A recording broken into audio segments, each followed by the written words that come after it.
šā gada 18. aprīlī Satversmes tiesa taisīja spriedumu lietā par elektroenerģijas obligātā iepirkuma īstenošanas kārtību. Tātad pieteikumu Satversmes tiesā iesniedz 12. Saeimas 20 deputāti.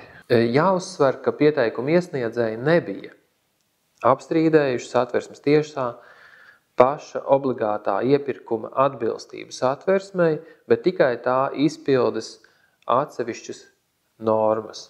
Pieteikumu iesniedzēji apstrīdēja ministru kabineta noteikumu vairākas normas.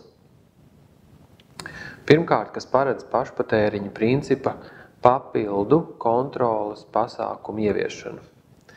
Un šis kontroles mehānisms saucās elektrostacijas principiālā pieslēguma schēmas iesniegšana ekonomikas ministrijai, publiskajam elektroenerģijas tirgotājam un sadales tīklam. Savukārt pārkompensācijas normas nozīmē to, ka pārkompensācijas aprēķinā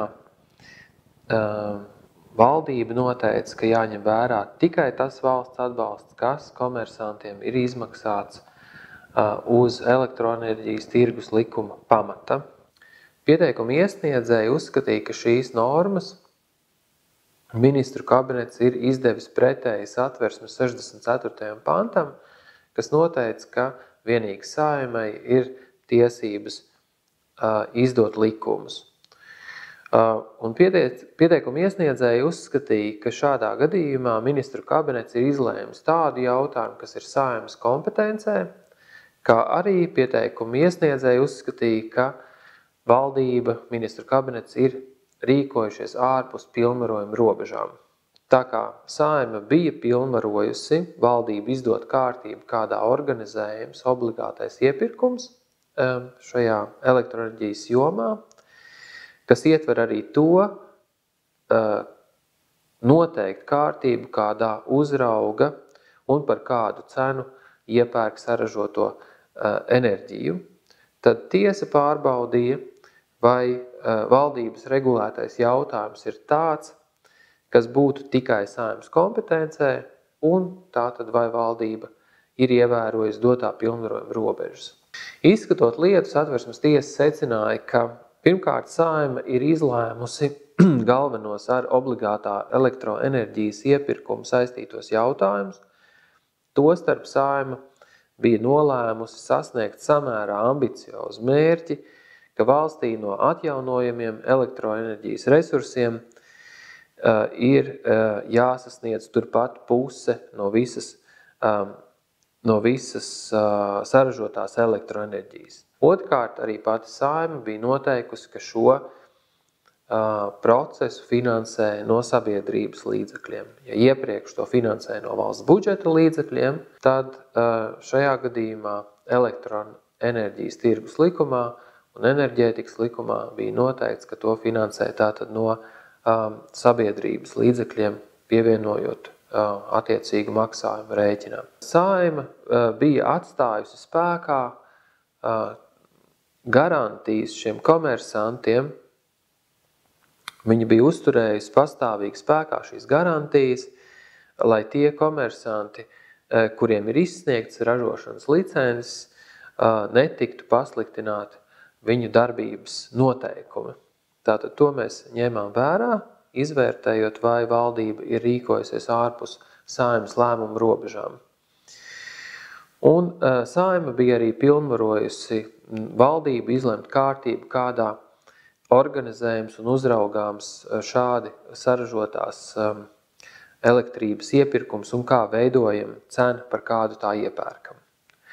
Attiecībā uz šo pašpatēriņa kontroles mehānismu tiesa secināja, ka valdība var ieviest dažādus papildu kontroles pasākumus, pastāvīgi uzlabojot šo kontroli. Un tas, ka kāds kontroles pasākums tiek ieviests papildus, nenozīmē, ka šāds lēmums atceļ vai padara par neiespējamu vai legalizē to, ka iepriekš šāda te kontrole nevarēja notikt vai nav notikusi. Nebūt nē, tātad tas atbilst labas pārvaldības principam, ka valdība var patstāvīgi uzlabot valsts pārvaldes administrēšanu. Un būtībā šī pieslēguma schēmas iesniegšana ir viens no kontrolas mehānismiem. Kādā veidā tālāk tad kontrolējošās institūcijas var pārbaudīt, kā elektroenerģija tiek iegādāta, saražot un pārdot atpakaļ sadalas tīklā.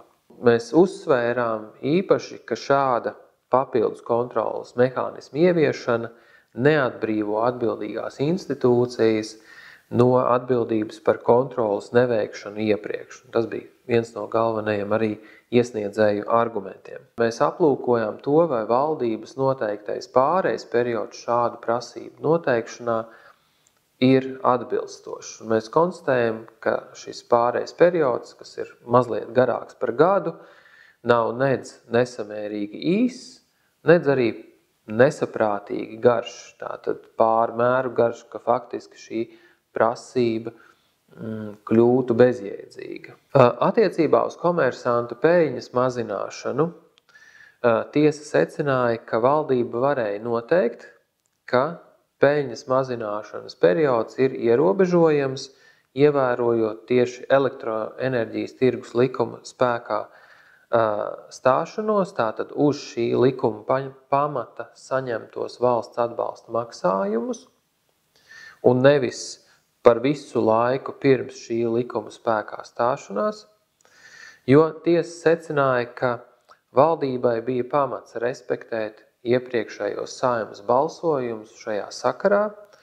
Tātad bija pamats respektēt iepriekšējos Saeimas likumus, kas piešķīra komersantiem valsts atbalstu, kā arī to, ka pārkompensācijas mehānisms vispār tika ieviests, lai saskaņotu elektroenerģijas tirgus likuma valsts atbalsta mehānismu ar Eiropas komisiju. Tiesa atzina, ka Saeima varēja pilnvarot valdību noteikt kārtību, kādā tā uzrauga pašpatēriņa principa ievērošanu šajā obligātā iepirkuma ietvaros, un varēja arī noteikt kārtību, kādā tiek ierobežota komersanta peļņa.